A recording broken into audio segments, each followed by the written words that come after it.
우리는 지난 시간에 진설상에 대해서 함께 나누었습니다. 지난 시간에도 말씀드렸지만 희장을 기준으로 안쪽은 지성소고 밖은 성소입니다. 지성소에는 법궤가 있고 밖은 향당과 진설상 그리고 등잔대 이렇게 있다고 보시면 되겠습니다. 지난 시간에는 진설상에 대해서 함께 나누었고요. 오늘은 등잔대에 대해서 함께 나누도록 하겠습니다. 등잔대는 현대 이스라엘 국기에도 있을 만큼 이스라엘 사람들에게는 굉장히 상징적인 물건이다 이렇게 보시면 되겠죠. 등잔대는 밑판과 가운데 하나의 가지 그리고 양옆에 각각 3가지의 가지로 구성이 되어 있어요. 그래서 7개의 등잔대를 이루게 되는 것이죠. 그리고 각 가지 밑에는 꽃 모양이 들어갔는데 그 꽃이 살구나무입니다. 아시다시피 성막은 3중 4중으로 덮인 이동식 텐트였어요. 안으로 들어가면 아무것도 안 보였단 말이죠. 그래서 그 안으로 들어가서 하나님을 섬기고 하나님이 계시다라고 하는 그 법궤로 나아가기 위해서는 빛이 필요한데 그 빛을 담당했던 것이 등잔대였다 이렇게 보시면 되겠습니다. 그래서 이 등잔대는 계속해서 불이 켜져 있어야 했고요. 그 불이 유지되게 하기 위해서 불을 꺼트리면 안 돼요. 불 꺼트렸다가 아론의 아들들 2명 죽잖아요. 그래서 불을 꺼트리면 안 돼요. 그래서 불을 꺼지 말고 계속해서 불이 켜져 있게끔 해줘야 됐었어요. 그리고 그 일을 위해서 순수한 기름을 제사장들은 매번 손으로 직접 짜서 등잔대에 기름을 공급해야 했죠. 전술했지만 이 등잔대에 들어가 있는 꽃들이 살구나무 꽃이었다라고 보시면 돼요. 살구나무는 봄의 개화를 알리는 상징적인 꽃이었죠. 그런데 이 살구나무에 상응하는 히브리 말이 샤케드인데 이 샤케드와 관련된 인상 깊은 이야기가 하나 있어요. 그게 민수기 17장입니다. 아론이 하나님의 제사장 역할을 수행을 하고 있었는데 그때 왜 아론만 하나님의 제사장의 역할을 수행하는가 하면서 아론의 정통성에 도전을 제기했던 사람들이 있었어요. 그때 하나님께서 아론이 내가 세운 제사장이야 라는 걸 입증하기 위해서 아론의 지팡이에다가 싹이 나게 했는데 그 싹이 나게 한 그 싹의 그 꽃이 샤케드, 살구나무입니다. 따라서 살구나무 이 샤케드라는 살구나무라는 건 하나님의 권위를 표현하는 것이었죠. 덧붙이자면 우리가 주일마다 강의하고 있는 그 예레미야도요. 처음에 하나님께 부르심을 받았을 때 살구나무의 꽃을 보았어요. 살구나무에 상응하는 그 샤케드라는 단어에 그 모음을 싹 빼버리면 샤카드랑 똑같아집니다. 근데 그 샤카드라는 것이 항상 지켜보다라는 뜻이거든요. 자음만 남겨놓으면. 그래서 샤카드, 자음은 그대로인데 그따가 음영을 붙일 때, 모음을 붙일 때 샤케드라고 읽으면 살구나무가 되고 샤카르라고 하면은 항상 지켜보다라는 동사가 돼요. 그래서 그런지 모르지만 주님께서 하나님께서 예레미야에게 내 말이 다 이루어질 거야 하면서 샤케드, 살구나무를 보여줍니다. 근데 그 말인 그걸 동사로 바꾸면 항상 지켜본다라는 뜻이거든요. 그래서 하나님께서 그 말을 이루시기 위해서 모든 걸 감찰하고 계시고 항상 보고 계시다라는 취지로 살구나무를 보여줬다라고 볼 수도 있겠죠. 아니면 아까 전술했지만 봄의 개화를 알리는 나무가 살구나무였으니까 진정한 소망과 희망에 대한 꽃이라고 할 수도 있고요. 전술했지만 등잔대는 하나님의 법궤와 그 속죄소가 있는 지성소로 가는 그 유일한 빛입니다. 신약 성경에서 빛을 상징적인 또 은유적인 장치로 많이 사용하죠. 그 빛을 이 등잔대의 이미지와 유사하게 이해하면 풍성한 이해와 해석이 가능해집니다. 예수님은 이 어둠으로 가득 찬 세상 가운데 유일한 빛으로 오셨죠. 그리고 그분은 하나님께로 가는 유일한 빛이 되셨어요. 마치 등잔대처럼. 창세기 1장에서 하나님이 이 어둠과 공허로 가득 찬 세상에 빛을 먼저 만드셨다라고 선언이 되는데 빛이 질서의 기준이 되었던 것처럼 3, 4중으로 텐트였던 이동식 텐트였던 성막을 비추는 유일한 빛은 등잔대였어요. 그래서 이러한 어떤 의미로서 빛이라는 게 굉장히 유의미하게 사용이 되지요. 그래서 신약 성경에서 빛, 크리스토스라는 단어 자체가 은유, 상징이라고 하는 것에 큰 의미를 갖게 되는 것입니다. 예수는 신약 성경에서 하나님의 측에서 나온 하나님을 설명하는 유일한 빛이라고 계속해서 설명이 되곤 하죠. 신약 성경에서. 그것이 등잔대의 심상과 아주 유사하다라고 볼 수 있는 거예요. 그리고 그 빛이신 예수를 마음에 가진 자들도 그 빛을 받아서 빛이 된 것이다 라고 주님께서 계속해서 말씀을 하시는데, 그래서 교회가 7 등잔대라고 계시록에서 선언되는 거예요. 하나님께로 가는 유일한 길은 예수 그리스도밖에 없죠.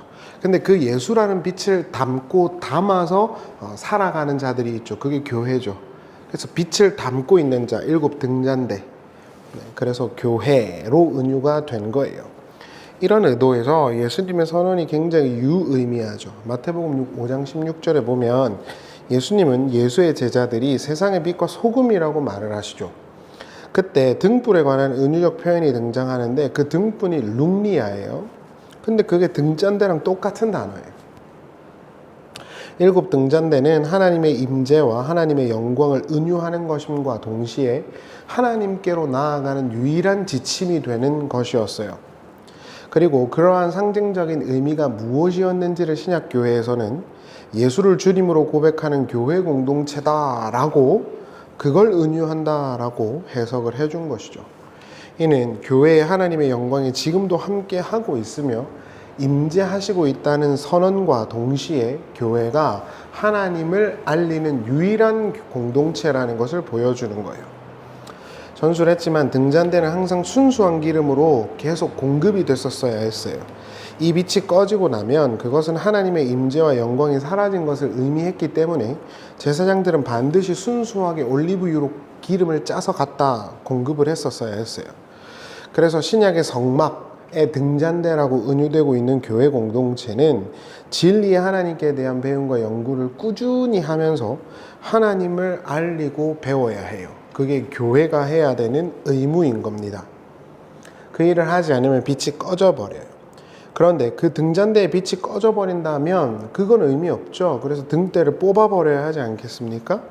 계시록 2장에서 보면 에베소 교회에 대해서 주님께서 회개하지 않으면 촛대로 옮긴다고 말씀하셨잖아요.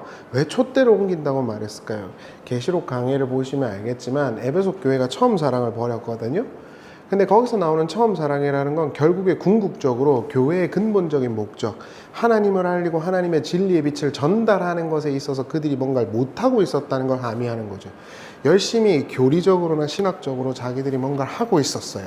그래서 니골라당, 발람당 이런 애들의 그 교훈을 공박해서 쫓아냈어요. 그러나 그 진리를 세상에게 알려주고 선언하는 기능을 못하고 있었던 겁니다. 그래서 주님께서는 너네가 처음 기능을 잊어버렸네, 뽑아버린다 라고 말했던 거예요. 너네는 하나님의 빛을 드러내는 곳이어야 돼. 하나님의 영광을 드러내는 곳이어야 돼. 하나님이 너네와 항상 함께 하시고 너네와 항상 임재해 있지만 역시 하나님이 누구신지를 알리는 통로는 교회다라고 선언해 주신 것이죠. 마지막으로 이 등잔대와 기름의 심상은 스가랴 4장에서도 등장을 해요. 스가랴 4장에서 스가랴는 등잔대와 그 위에 기름이 흐르는 걸 봅니다. 성막에 있던 등잔대를 떠올리게 하는 거예요. 그런데 그 등잔대에는 2개의 등대가 있어요. 이 당시에 성전을 다시 지어야 한다라는 과제가 있었거든요. 포로기 이웃이 되어서. 그 과제를 수행하기 위한 2명의 지도자가 있었는데 그게 스룹바벨과 여호수아예요. 근데 번번이 실패를 했어요. 성전 재건이 안 될 것 같아요. 그래서 실망하고 낙담하고 있는 유다 백성들에게 하나님께서 내가 반드시 성전을 다시 짓게 해줄게 라고 환상을 보여주시죠. 그것이 바로 두 등잔에 대한 이야기다 이렇게 보시면 되죠. 그런데 하나님께서 뭐라 그러냐면 그 일은 나의 영으로 되는 거다 이렇게 말을 했거든요. 그러니까 하나님이 세우신 하나님의 그 종들이 있습니다. 그리고 그 위에 기름이 부어지는 거예요. 근데 하나님이 이걸 보면서 뭐라 그러냐면 성령으로 지을 거야 이랬어요. 그러니까 결국 하나님께서 성령을 그 등잔대에다가 공급하시는 심상으로 지금 스가랴 4장이 기록되어 있더라 이렇게 보시면 되겠죠. 이러한 심상들을 좀 종합해 보면은요, 교회는 성령의 힘과 능력으로 하나님의 말씀을 전하는 공동체이며 동시에 하나님이 항상 임재하는 공동체라는 것을 이 등잔대의 심상이 보여주고 있는 거예요. 그래서 현대 이스라엘 국기에도 지금 등잔대가 있는 것입니다. 하나님이 항상 우리의 빛이시고 우리와 함께 하시고 우리에게 임재하신다는 상징으로요. 그러나 거기서 끝나지 않고 하나님을 증언하고 하나님이 누구신지를 알게 하고 하나님을 만나러 가는 길인 지성소로 가는 유일한 빛이 되는 것도 그 교회라는 겁니다. 그래서 교회는 하나님의 그 진리를 잘 배우고 간직하고 하나님과 항상 임재 속에서 살아야 할 뿐만 아니라 그 하나님이 누구신지를 알려줘야 되는 의무가 있는 것이다. 이게 성경의 이야기죠. 그래서 개혁주의 신학자들은 이 등잔대의 심상에서 교회가 복음을 증언해야 한다라는 어떤 해석으로 대부분 다 입을 모아 해석하는 것입니다. 하나님은 항상 진리의 빛을 비추는 수단으로 교회를 부르셨습니다. 그래서 교회는 감추어질 수가 없어요. 로이드 존스가 말한 것처럼 교회가 진리의 빛을 가졌다라고 이야기를 하면서도 그게 가려지면 그건 진짜 진리가 아닌 거예요. 진리의 말씀이 그 속에 성령에 의해서 계속해서 밝혀지고 있는 자들은 감출 수가 없어요. 그런데 너무 잘 감춰지죠? 그러면 그건 진리가 아닌 거예요. 그러니까 세상 속에 나가서 그 사람 그리고 그를 통해서 역사하시는 하나님이 누구신지가 전혀 보이지가 않고 그 스스로도 하나님이 누구신지를 잘 모르고 그걸 할 생각이 없다. 그러면 그 속에 있는 게 진리가 아니라는 거예요. 그러니까 제가 주지주의적인 그 어떤 성향이 한국 교회 사람들은 강하잖아요. 그리고 헬라 히브리어 이런 거 좋아하는 분들을 보면은 굉장히 지적으로 뛰어나거든요. 그래서 뭔가 이렇게 논리적으로 뭔가 제가 볼 땐 허점이 많지만 그럼에도 불구하고 굉장히 지적인 활동을 많이 한단 말이죠. 근데 그게 무슨 의미가 그렇게 있습니까? 하나님의 그 진리를 전하지 않는다면요. 그러니까 결국에는 교회라는 곳이 등잔대인 거거든요. 근데 그 등잔대는 하나님께로 가는 유일한 길이에요. 그걸 비춰주는 기능을 해요.